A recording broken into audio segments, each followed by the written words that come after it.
As a welcome back to the Premier League and to FPL, Fantasy Football Hub are currently offering a very special 90-day free trial as a limited time offer. On Fantasy Football Hub, join a thriving community of other fantasy managers and gain access to extensive Opta stats, player comparison tools, articles, team reveals and much more. To claim your 90-day free trial, simply click the link in the description box below and get signed up before the 17th of June. Hey guys, and welcome back to the Fixture Watch. Before looking at the FDR table, another quick reminder that the opening game week of the relaunch, Gameweek 30+, is now a confirmed double game week. The game week kicks off on Wednesday with Villa, Sheffield United, Man City and Arsenal playing their games in hand, before then a full round of games being played between Friday and Monday. This means the 4 teams playing on Wednesday therefore play twice in this game week, giving us extra incentive to own players from those teams. Before we check out the full FDR table, let's quickly assess those 4 teams, and the purpose of this episode is to see what their fixtures look like beyond the double game week. There will be plenty of you out there without a free hit or wildcard to fall back on, so I'm going to give my thoughts on these teams and players for the longer term, for those of you now building a team with your unlimited transfers. On paper, Arsenal's double game week isn't the best, with both games being away from home and notably being only 3 days apart. It may be tough, but it's still 2 games for the price of 1, and the good news is their following 2 fixtures are against Southampton and then bottom of the league Norwich at home in Gameweek 32, a game where Norwich will have to go out and try to win. The Gunners do face a tougher run following Gameweek 32 though, facing Wolves away, Leicester at home, Tottenham away in Gameweek 35, before then playing Liverpool in 36. So, although we don't really have any form to go off, Arsenal appear to be more shorter term picks. For me, there's just always uncertainty over Arsenal, and that's why in my opinion Aubameyang is the only real reliable pick. He's currently second in the goal scoring charts, and therefore still very much in the hunt for the Golden Boot, and what I like about him in particular is that Gameweek 32 fixture at home to Norwich, because in that game week Man City face Liverpool, therefore making the Gabonese striker a very strong captaincy candidate for that week. Of course, a cheeky punt on one of their other options could pay off in this double game week, so I'm not going to say you can't go for these players if you want to take that risk, but in my opinion, every other option does have their drawbacks over the long term. Lacazette's had a fairly poor season thus far, and his minutes have been sporadic. Nicolas Pepe has the potential to be explosive, but is incredibly unpredictable, and despite Ozil featuring lots under Arteta, his performances haven't exactly converted into FPL points. Aside from Aubameyang, the only other players I'd consider from Arsenal over the long term is Saka, simply as a very handy budget squad player at 4.7 million, and maybe at a push Bernd Leno in goal. I don't trust the Arsenal defence personally, but they did manage a few clean sheets just before the break, and at least with Leno you get some double game week coverage and the luxury of knowing that he starts every game. So in summary, Aubameyang, Saka or Leno are the only players I'd consider for the longer term, but if you are on a free hit or looking for a 1-week punt, maybe then the others could be options. Man City, on the other hand, have an array of potentially hugely rewarding options in this double game week and beyond, but at the same time almost all of them come with so much risk and uncertainty for minutes. What I can say comfortably about Man City though is that their fixtures look very appealing for the duration of this season. Yes, they do play Chelsea and Liverpool in back-to-back fixtures, but those 2 games are a small blip compared to the rest of their campaign. Firstly, their opening double game week is very hard to ignore, with 2 home games back-to-back against Arsenal and Burnley, and it's worth noting as well that these games are 5 days apart, so a decent break there. Then, following Chelsea and Liverpool, granted a bit more difficult, they then play Southampton, Newcastle, Brighton, Bournemouth, Watford, and then end the season at home to Norwich. No doubt a great set of fixtures. Unfortunately, I've got no cheat code on which players are going to be best from Man City, and arguably the only player safe from rotation is Ederson in goal. The real no-brainer from this squad does look to be Kevin De Bruyne, and most will have him anyway, who's easily been one of, if not the best FPL asset this season. But, given their very appealing double game week in the opener, it's very tempting to have a bit more coverage in FPL than just the Belgian. You've got Aguero, Jesus, Sterling, Mahrez, and Aymeric Laporte at the back who could all rack up points.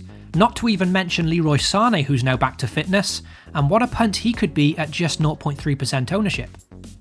If you are going to opt for any of those players, whether it be just for the double game week or for the longer term, my advice would be just to accept it's a bit of a lottery and don't be too hard on yourself if it doesn't pay off. A few of those players are bound to rack up some huge points hauls, whilst others will undoubtedly be unlucky and blank. For me, if you want to avoid the stress of potential rotation, then Kevin De Bruyne seems like the safe and sensible season-long choice, an ideal one if you're building a team for the long term.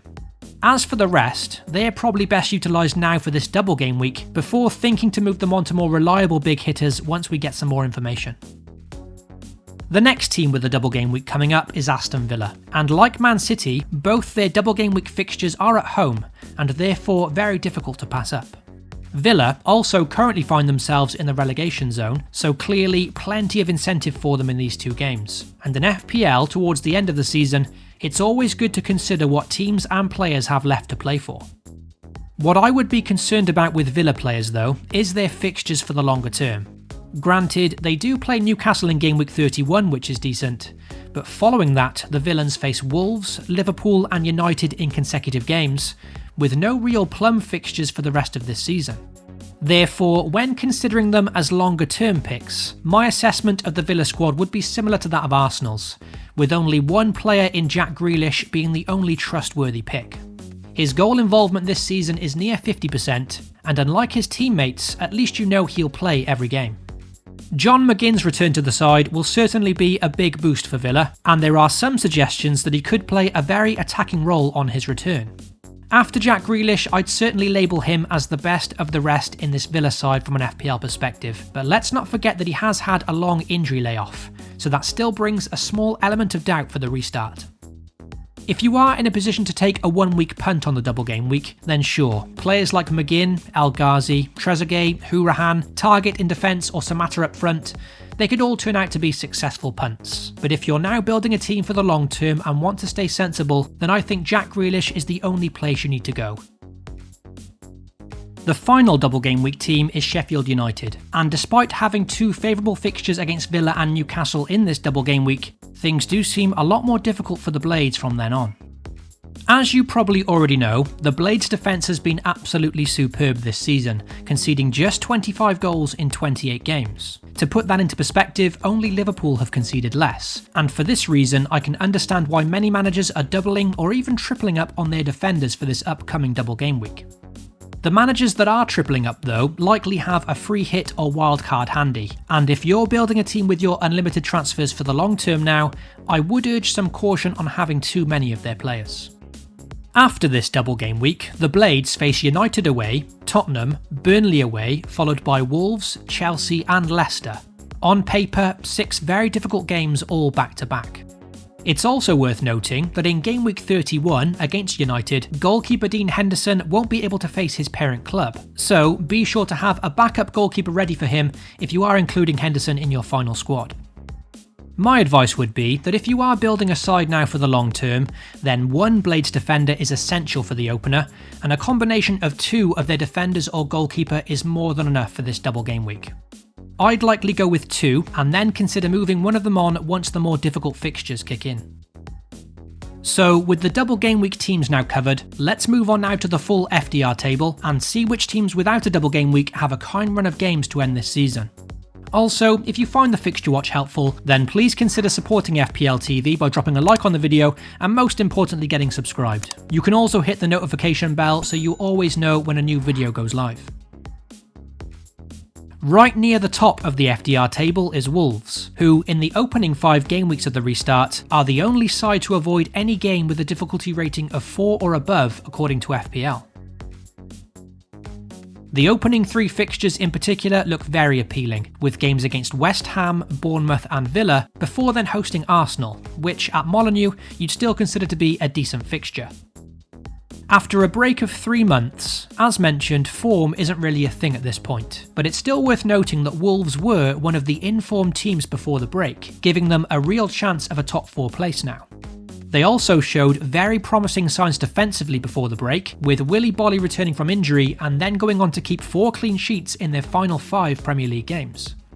So, with a solidifying defence, boasting the 7th best defensive record this season, and also a very impressive attack, boasting the 7th best attack this season, there's options right across the park for Wolves. And due to their very kind run of fixtures for the duration, they appear to be very reliable long-term options now. Matt Doherty, Diogo Jota and the trustworthy Jimenez I think are the 3 best options from this side, but if you are on a tighter budget, then Roman Saiss, Willy Bolly or Patricio in goal could all prove very handy set and forget options. Another team with some very nice fixtures for the rest of the season is Manchester United, with their opening fixture away to Spurs, the only game left having a difficulty rating of 4 or above. Sheffield United in Gameweek 31 does have the potential to be tricky, but following that, things look very fruitful for the Red Devils. And let's not forget the previous meeting with Sheffield United did end in a 3-3 goal fest. After Gameweek 31, United then face Brighton, Bournemouth, Aston Villa, Southampton, Crystal Palace and West Ham in consecutive games. A very nice run on paper. The 3-month break should now see a return from injury for Marcus Rashford, and considering these upcoming fixtures, what an option he could be for the long term at just 12% ownership. In fact, lots of the big United players are all fairly low owned, with Martial also at 12% and Fernandes at just 17%. Another player potentially returning from injury could be Paul Pogba as well, and it'll be interesting to see if he too becomes a big differential, and also what kind of impact he has FPL-wise on the 3 other players I've just mentioned.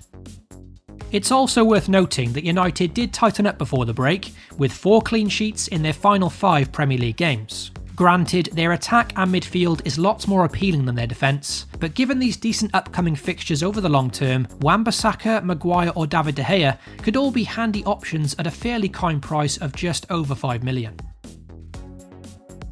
The next team towards the top of the FDR table, and with good fixtures for the duration of this season, is Tottenham Hotspur, and they are one side you could probably say benefited from this 3-month break, particularly with a lot of their big game players now returning back from injury. Personally, although I may not start Gameweek 30 with any Tottenham players, what I will be doing is watching and monitoring them very closely during this restart. They haven't done much to warrant my interest so far, and Spurs have had a below par season no doubt. However, from an FPL perspective, what I do like about Tottenham players is their low ownership in FPL, and undoubtedly some excellent fixtures to finish off this campaign. Both Harry Kane and Son Heung-min are back from injury now, and at just 8% and 5% ownership respectively, you couldn't really ask for much better tried and tested differentials than those two.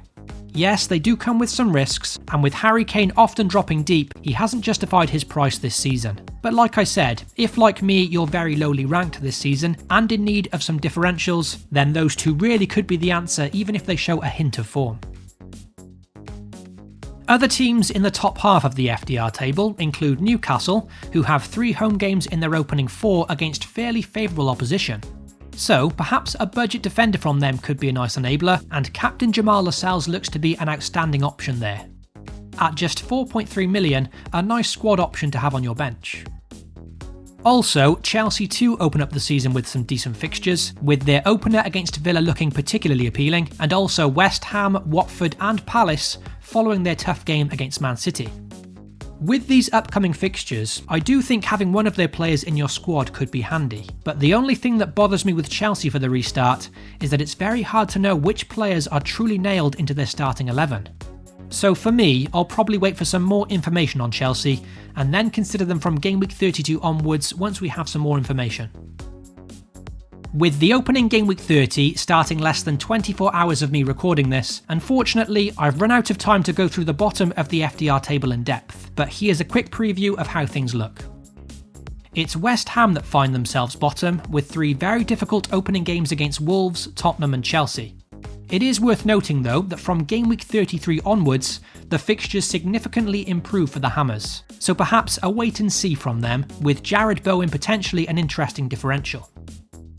Crystal Palace also sit towards the bottom, who, after a decent opening fixture against Bournemouth, then face Liverpool, Burnley, Leicester and Chelsea in a string of difficult games.